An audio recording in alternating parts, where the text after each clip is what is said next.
Can you believe I'm actually up at the plot?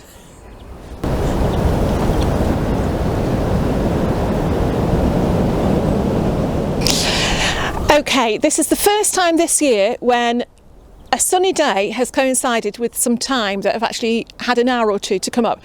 And to be honest, I've been a little bit nervous about coming up because this plot has been neglected since about October. I've said before that I don't tend to garden over winter. That might change, I don't know, I'm very fickle. But so I was a bit worried about what I'd see when I opened the door. Rocky's commenting, well, that's not been as bad as I thought anyway. I can't actually get through the door because it's been so long since I've come up that my routine of getting stuff ready has just gone out the window, and I've forgotten my shed keys, so I've had to actually hurdle a couple of neighbours' hedges and fences to get here. But here I am, and you know, I've got to say, it's not looking too bad. The other drawback, of course, about not bringing the allotment keys is not only can I not get through the gate, look at that, a sun hat. I think it's going to be a while till I need that again, but I can't actually get in the shed, so I'm showing you through the window, and actually you can see the space in the shed needs a good sort out. I mean, the only thing is I wanted to collect some of my seeds from in here, but as I said on the video the other day, I'm not really planting anything yet, so that can wait a bit longer. But yeah, shed sorting, that's going to have to wait for another day. Hooray! Secretly quite pleased. And another little bit that shows we haven't been up is these bags of leaves that were collected last, that would have been October, wouldn't it? September, October, and were unceremoniously plonked there, and they're still there. So we will be moving those when we've got a little bit more time up here. But yeah, it just goes to show that it's a bit like the Marie Celeste. Just walked off and left it, really. Okay, so what I've got to think to myself is this time last year hardly any of this structure was in, so we're already on a bit of a winner. Oh, let's just look here. Little example here, that wasn't planted last year. That's my honeysuckle to go up around this arch, so yeah, pleased with that. Okay, onward and well, just onward really. Greenhouses are again as left. I tell you what though, they're a lot warmer than it is outside. Well, as you might expect, there's not a lot to see. This is what it looks like in February, so nothing planted. It's been a little hold in store for the bamboo canes, the ones off the beams, and of course this is the grapevine going round. And that is the state it is in at this time of year. It'll have quite a lot of judicious pruning again this year. It was absolutely brilliant last year. But yeah, nothing to see, although I am very tempted to stand and talk in the greenhouse a bit longer because it's warm. But never mind, let's carry on.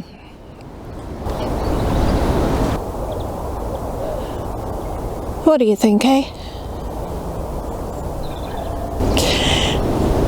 Okay, so there's not really a lot to see here apart from these are the raised beds, which you see, this is where it'd be really good to have I was going to say have a drone. We did have a drone, but there was an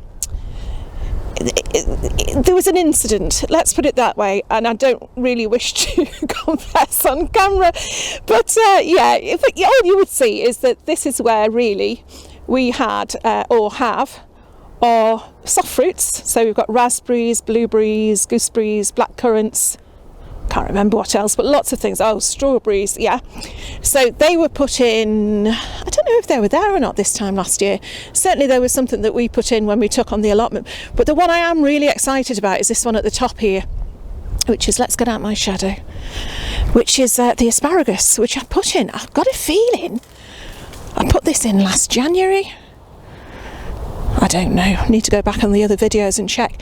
But yeah, dug a trench and put in the crowns, and of course you leave it for the first year, but you can see by actually how much is left, how tall it grew. It was really, really lush, and of course we've just left the dead on. I don't think that does any harm until it starts to shoot a bit later in the year. And we're not meant to give it a full harvest this year, but we might be able to steal a couple of spears. But I've always wanted to grow my own asparagus.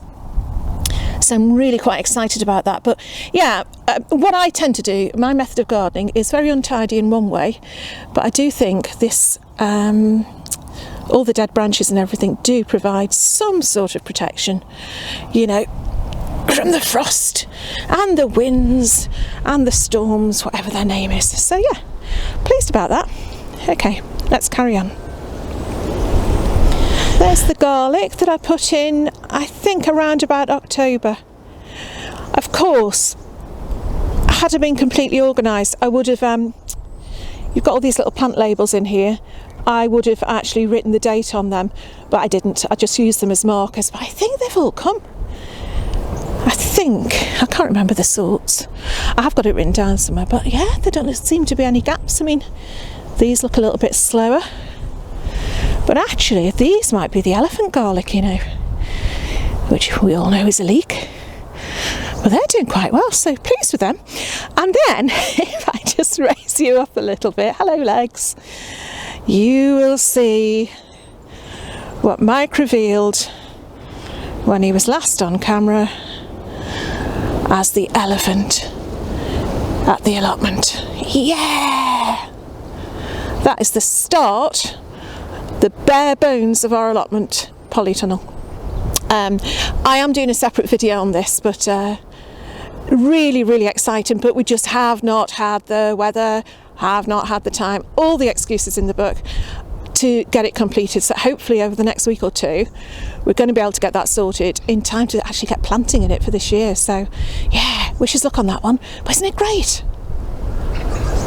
Now this is the central apple tree, which is the russet. Oh, is it the russet? Yeah, I think it's the russet. Yes, I can't even remember that now. Hope this isn't too windy. And if you remember last year, I gave it such a big prune, which meant that in the summer it didn't fruit so well, but it provided loads of water shoots, recovery shoots, really, just sort of desperately trying to keep alive. So this year it's only going to get a light prune, but it means that all of these will get taken back to, let's find one where I can show you. Oh, best one. To just 1, 2 shoots there and crop it there. It's not going to be drastic. Really, I need to get that done before March, so I've got a couple of weeks. So we're going to have fingers crossed for this week and next week to be able to get up here and do some pruning. But yeah, that is a job, one of the first ones on the list, because they are absolutely gorgeous apples. And the other thing that's going to need a bit of desperate pruning is my favourite faraway tree with the cooking apples. You can see, I mean, it was overgrown last year and we just didn't have the time or energy to get it lopped down really, but we've got to take it down this year, or we've got to bring it down by 1/3. There's no way I'm taking the whole lot down, but you can see there's a gap there. That's where a big bough came off in the autumn, which we've sort of cleared away. But yeah, if any of these come down, they could do somebody some damage. So yeah, we're going to try and get some help to get about 1/3 of it taken off. But yeah, I do love it. I love, if I show you the shed there, I love sitting just under there and looking up at the birds above me, all going about their merry business. It's absolutely beautiful. Of course you can't do that in the autumn. You get knocked out by a cooking apple, but yeah, it deserves a new lease of life, and hopefully this year it's going to get one.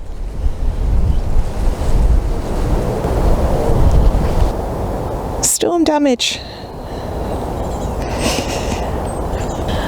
Look at that, already we're starting to get rhubarb.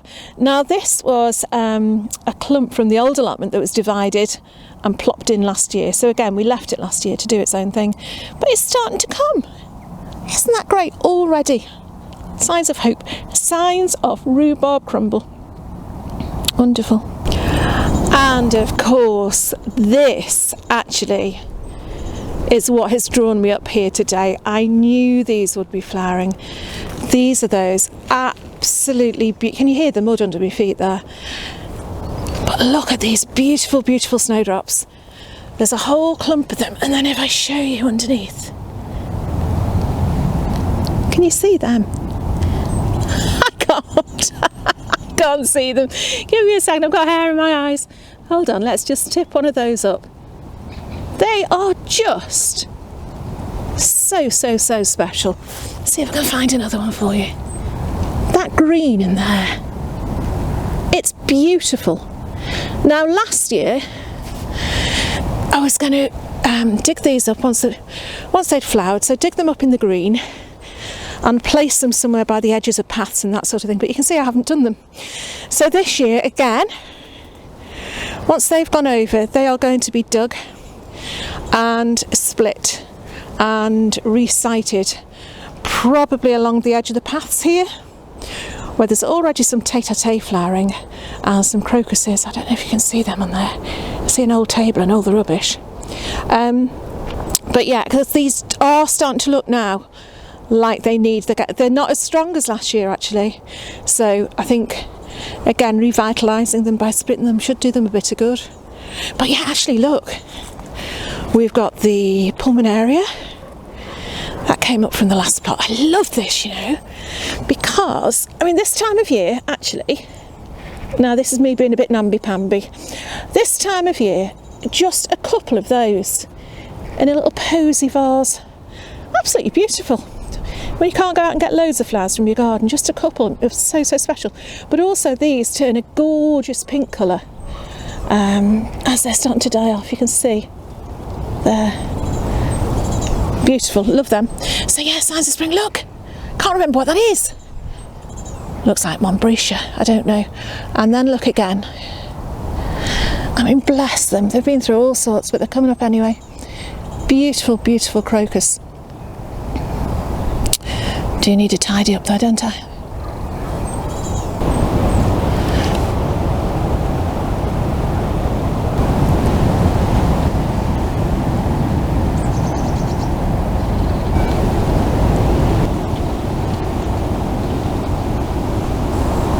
So yeah, all in all, actually not bad at all. Just need the wind to drop now.